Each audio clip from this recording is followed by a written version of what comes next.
She thought parking her $60,000 BMW in my garage would remind me who runs the neighborhood. But 6 weeks later, I was holding the paperwork that made her cry on my voicemail, begging me not to take her house. You ever meet someone who confuses authority with ownership? That's Brenda Wallace, treasurer of the Birchwood Commons HOA, self-proclaimed guardian of suburban standards. I'm Jake Morrison. I'm an electrician, 12 years on the job, single dad to my daughter Emma, and proud owner of a 3-bedroom home with a 2-car garage. That garage, my little slice of freedom, smelled like sawdust and copper wire, my kind of perfume. After years of overtime, eating ramen dinners and saving every dime, I finally bought a place where no boss could tell me how to park or where to store my tools. At least that's what I thought. Then Brenda happened. Birchwood Commons looked picture-perfect. Lawns trimmed, fences matched, neighbors waved on schedule. $180 a month in HOA dues to keep everything beautiful. But beneath the flowers and flags, people like Brenda made it feel like a private dictatorship. She drove her luxury SUV like a badge of rank, clipboard always in hand. You could tell who'd been cited that day by which driveways had fresh violation notes taped to them.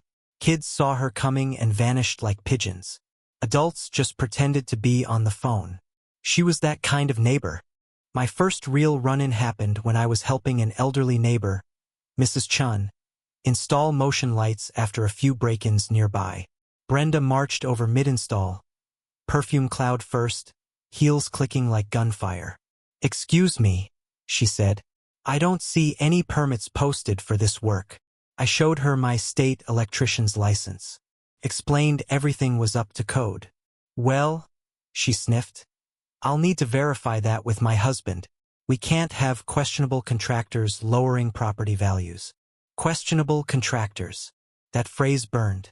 I'd built hospitals, schools, storm shelters, but to her I was just the guy with dirty boots. That was my official welcome to Brenda's kingdom. For the next year and a half, she turned the HOA into her personal stage. Fining veterans for wind chimes, sending letters over aesthetic violations, timing how long people left their trash cans out. And everyone just took it, too scared to speak up. Until one Tuesday night, I came home from a 12-hour shift, bone-tired, boots heavy, just wanting to grab a beer and check the progress on Emma's treehouse. I hit the remote for my garage. The door rumbled open, and there it was, a pearl-white BMW X5, parked dead center inside my garage. Leather interior gleaming under the overhead lights. Her vanity plate reading, B. Wallace 1. For a second, I thought I was hallucinating from exhaustion. Then I saw her, sitting on my patio chair like she owned the place. "Brenda," I said slowly, "there's a car in my garage." "Oh, Jake," she smiled. "My driveway's being sealed. Emergency HOA clause allows temporary parking in available spaces." I scrolled through the HOA bylaws on my phone. "There's no emergency clause here." "Well," she said, "I'm updating them. This is a pilot for community cooperation." Most people would have snapped right there. But when you work with high voltage, patience becomes survival.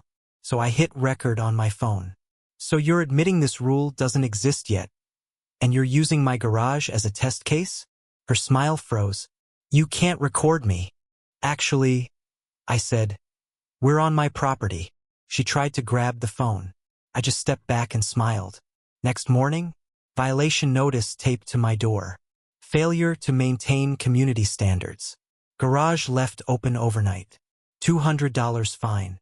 And a little handwritten note. "Maybe next time you'll be more cooperative. B." That's when I called my old college buddy, Derek, now a real estate attorney. He laughed so hard I thought he'd choke. "Jake, she just fined you for a situation she caused. That's textbook HOA abuse.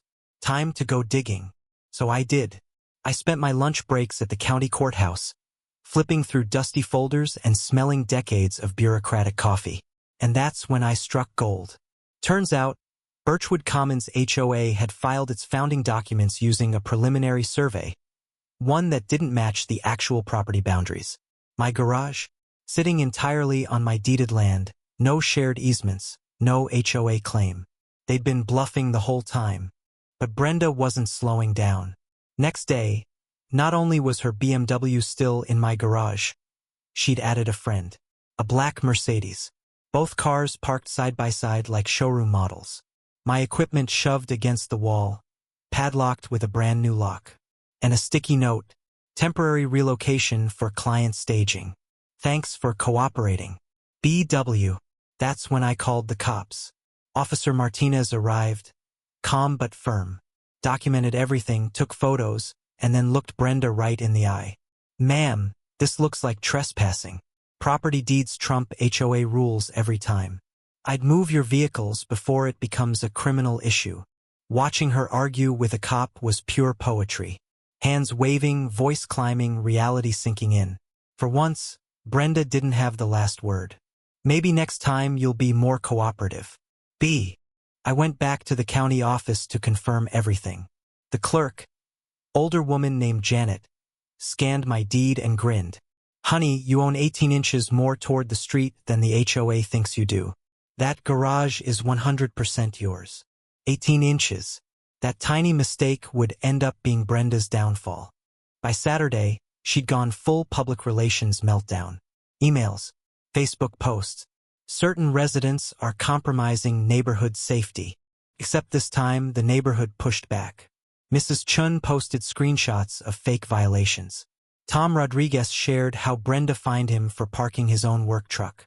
Officer Martinez's wife even commented, "Funny how some people think badges give them the right to steal garages."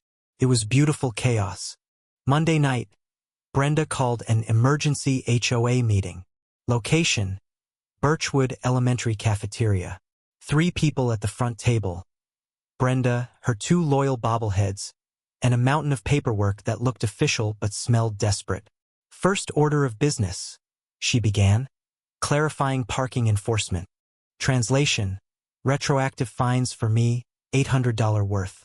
I let her finish her speech, then calmly spread my own papers across the table. "Actually, I have some clarifications too," I said. "Here's your HOA's insurance policy. See this line? It excludes coverage for personal business activities.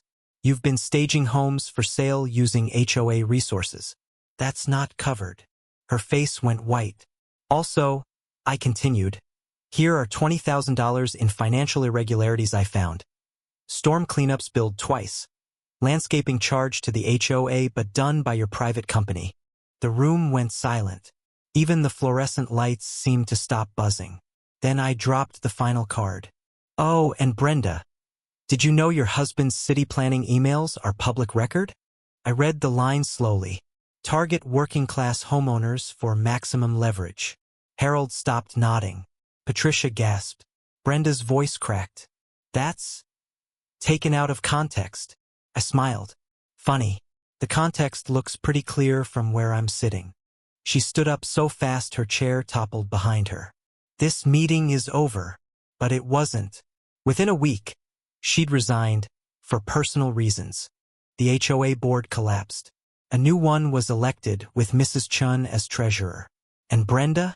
She put her house on the market. Guess who bought it? Let's just say, her old BMW doesn't look so smug in my driveway now. When Emma came over that weekend, we finally finished her treehouse.